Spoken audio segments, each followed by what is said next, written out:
오늘 시편 19편입니다. 먼저 우리 이 시편 19편을 다른 시편과의 연관성 측면에서 잠깐 좀 보면요. 15편에서부터 24편, 15편에서부터 24편을 한 단락으로 보기도 합니다. 그렇게 보았을 때 19편은 중앙에 위치하고 있으면서 이 전체 단락의 핵심을 드러내는 그런 시편입니다. 구조에 대한 내용은 이따가 제가 단톡방에다가 표 하나를 올려드릴게요. 그거 보시면 이게 어떤 의미인지 좀 알 수 있을 겁니다. 시편 19편은 은유와 직유 표현이 아주 잘 되어 있고 평행법 이런 것들이 잘 나타나서 히브리시의 전형적인 특징을 잘 보여주는 시편으로 알려져 있습니다. 단지 전형적일 뿐만 아니라 내용 면에서도 매우 뛰어난 문학작품으로서의 가치도 굉장히 높은 시편입니다. 그래서 C.S. 루이스 같은 경우는 이 시편 19편을 보면서 이렇게 얘기합니다. 시편 19편은 시편 전체에서 가장 위대한 시요 세상에서 가장 위대한 시 가운데 하나라고 생각한다. 이렇게 말했다고 합니다. 여러분은 시편 19편을 읽으면서 좀 어떠셨습니까? 내용적인 부분을 살펴보겠습니다. 먼저 시편 19편은 앞부분은 일반 계시를 다루고 있고 뒷부분은 특별 계시를 다루고 있습니다. 그러니까 일반 계시와 특별 계시를 함께 이제 보여주고 있는 거죠. 1절에서 6절 이 부분이 이제 일반 계시를 다루고 있는 부분인데 시인은 온 우주가 하나님의 창조 세계다라고 노래를 합니다. 하늘이 하나님의 영광을 선포하고 창공은 주님의 솜씨를 알립니다. 이렇게 시작하죠. 이렇게 시작하는 시는 천체의 역동적인 움직임을 보여주고 있고 보고 있고 그리고 그 모든 것이 하나님의 솜씨요 지혜임을 찬양하고 있습니다. 시인에게 있어서 우주는 빈 공간이 아니라 하나님의 지혜로운 솜씨로 빼곡하게 채워져서 하나님이 누구신지 선포하는 그런 장소입니다. 3절에 보시면 언어가 없고 말하는 소리도 없고 들리는 소리도 없지만 이렇게 돼 있죠. 하늘에 언어가 없어도 그렇지만 그 4절 그 소리들이 온 땅에 두루 퍼지고 땅끝까지 퍼져나갑니다. 그 하늘에 언어도 없고 언어가 없지만 낮과 밤이 자신들의 아는 것을 전합니다. 창조세계는 자신들만의 소리로 하나님의 세계의 지식이 퍼져나간다라는 겁니다. 시인은 하늘을 보면서 낮과 밤이 전하는 메시지를 지금 받고 있는 거죠. 인간의 언어는 아닐지라도 창조세계는 움직이고 있고 자신을 표현하고 있다라는 거예요. 시인은 이 세상이 하나님에 의해 창조되어 하나님의 영광을 드러내고 있음을 계속 노래하고 있습니다. 특별히 이제 그 이후에 보면 태양이 나옵니다. 해가 계속 나오는데 이 태양을 하나님의 창조물의 대표로 들어서 노래를 하고 있는 거죠. 해는 마치 신방에서 나오는 신랑 같고 씩씩하게 달리는 용사와도 같습니다. 해가 하늘이 이 끝에서 나와 저 끝으로 돌아갑니다. 그 뜨거운 열기로부터 숨을 자가 없습니다. 태양을 신랑과 용사에 비유합니다. 그 동쪽에서 떠오르는 태양을 신방에서 나와서 환하게 웃는 신랑의 모습에 빗대고 서쪽을 향해 힘차게 움직이는 태양의 모습을 전투를 벌이고 막사로 되돌아가는 용사에 견주는 거죠. 또한 시인은 그 누구도 이 태양의 온기를 피해서 살 수 없다라는 사실도 주목합니다. 여기 이렇게 특별히 태양이 나오는 이유는 태양이 하나님의 창조물이다라는 걸 강조하는 거거든요. 이것을 오늘날 우리는 뭐 당연하게 생각할 수 있지만 일반적으로 고대 세계에서는 태양은 신적 존재로 추앙받던 대상입니다. 그런데 시편에서는 이 태양이 하나님의 창조물이라는 거죠. 하나님의 창조물에 지나지 않는다. 물론 피조물일지라도 창조물일지라도 그 자체의 힘과 능력이 특별합니다. 하지만 아무리 강력한 에너지를 지녔더라도 피조물은 하나님의 통치를 받고 있어요. 그리고 하나님을 찬양해야 합니다. 하나님은 그렇게 태양을 다스리고 태양은 그에 순응하고 있는 것이죠.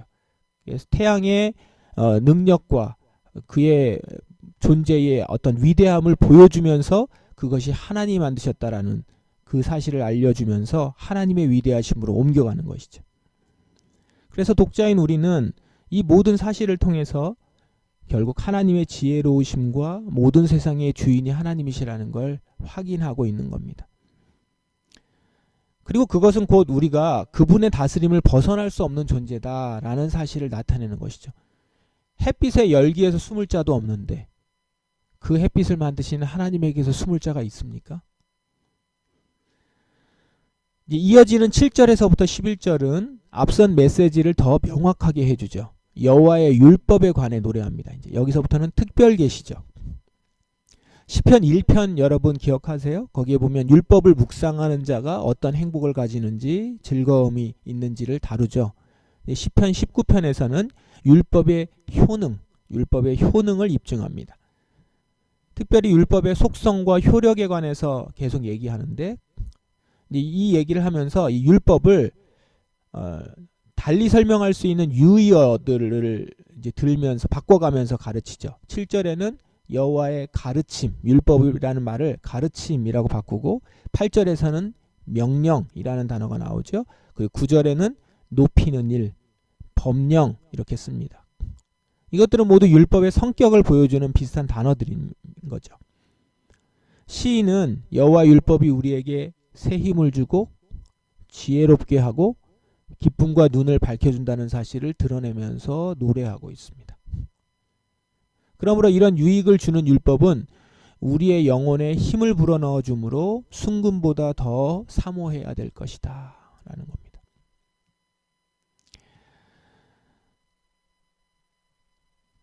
여기서 한 가지 이제 구조적으로 참고하실 것은 19편 앞뒤로 18편, 20편이 제왕시라고 해서 왕에 대한 내용을 다루는 시가 나옵니다.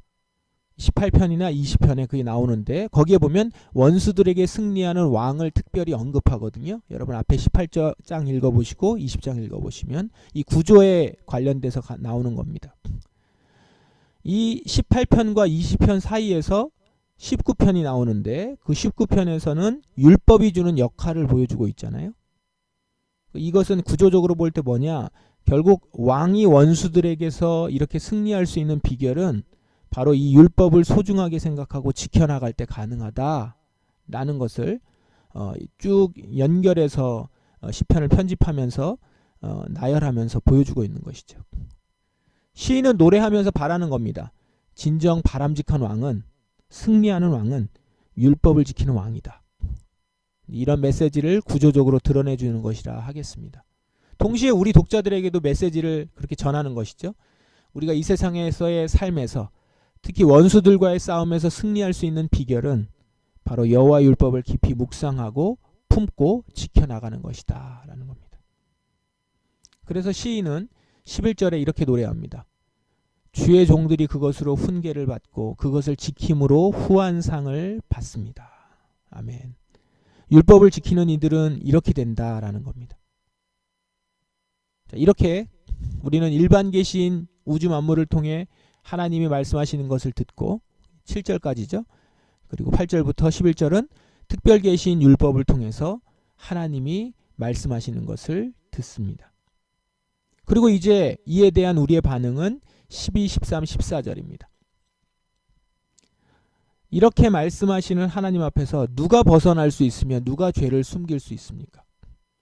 그러므로 모르고 지은 죄까지도 용서해 주소서.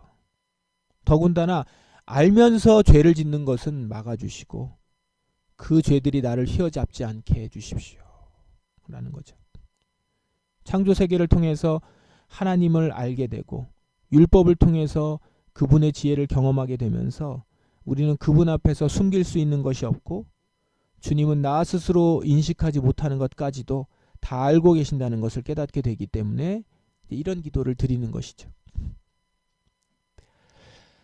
시편 19편은 우리가 일반 계시인 창조세계를 묵상하고 특별 계시인 율법을 배우는 가운데 드릴 수 있는 모범적인 기도입니다. 우리는 시편 19편을 통해서 그 기도를 보았습니다. 우리도 이렇게 묵상하고 이렇게 기도할 수 있으면 좋겠습니다. 자연을 묵상하고 그 가운데 들리는 소리로 하나님의 지혜를 느껴보십시오. 하나님의 다스림과 그 질서를 이 자연 만물 창조 세계 가운데서 경험하시길 바랍니다. 그리고 그 발견한 하나님의 지혜를 찬양하십시오. 그분의 위대하심을 노래하세요. 그리고 이 율법을 통해, 말씀을 통해서 새 힘을 얻으십시오. 우리의 눈이 말씀 가운데 밝아지기 바랍니다. 꿀보다 달고 송이꿀보다 더 단 그 맛을 느껴보시고 그것을 이 시인처럼 노래하길 바랍니다. 그리고 그 앞에서 우리 자신의 부족함을 아뢰고 주님께 아뢰고 간구하는 우리가 되기를 바랍니다. 마지막 14절을 우리 한 번 더 보면 좋겠는데요. 특별히 14절은 쉬운 성경 버전보다는 개역 성경 버전으로 이미 우리가 많이 알고 있는 구절이라서 그걸로 보면 더 좋을 것 같아요. 14절에 이렇게 되어 있습니다. 나의 반석이시요 나의 구속자이신 여호와여, 내 입의 말과 마음의 묵상이 주님 앞에 연락되기를 원하나이다. 우리가 앞서 찬양했던 그 가사죠.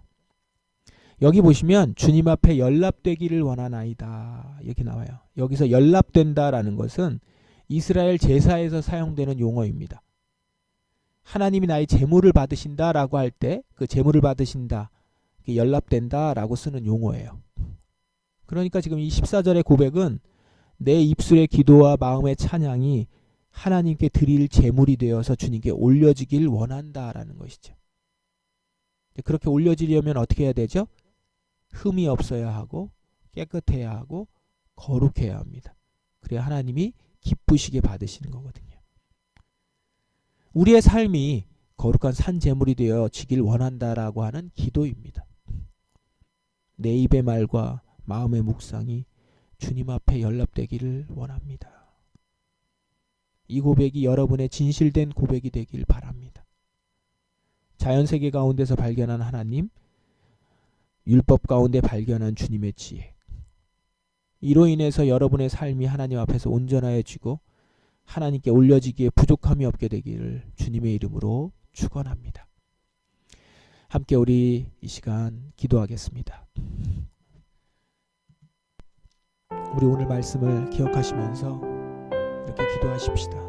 나의 반석이시여 나의 구속자이신 여호와여, 내 입의 말과 마음의 묵상이 주님 앞에 연락되기를 원하나이다. 오늘도 살아가는 가운데 창조세계를 바라보며 주님을 발견하게 되고 말씀 가운데서 명확히 주님께서 내게 하시는 말씀을 듣고 새 힘을 얻기 원합니다. 순금보다 더 귀한 이 말씀을 품고 살아가는 제가 되길 원합니다. 그 안에서 저를 정결케 하시고 제가 알지 못하고 지은 죄까지도 주님 용서하여 주시옵소서. 이렇게 정결한 모습으로 주님께 나가는 이 시간 되길 원합니다. 다 같이 기도하겠습니다.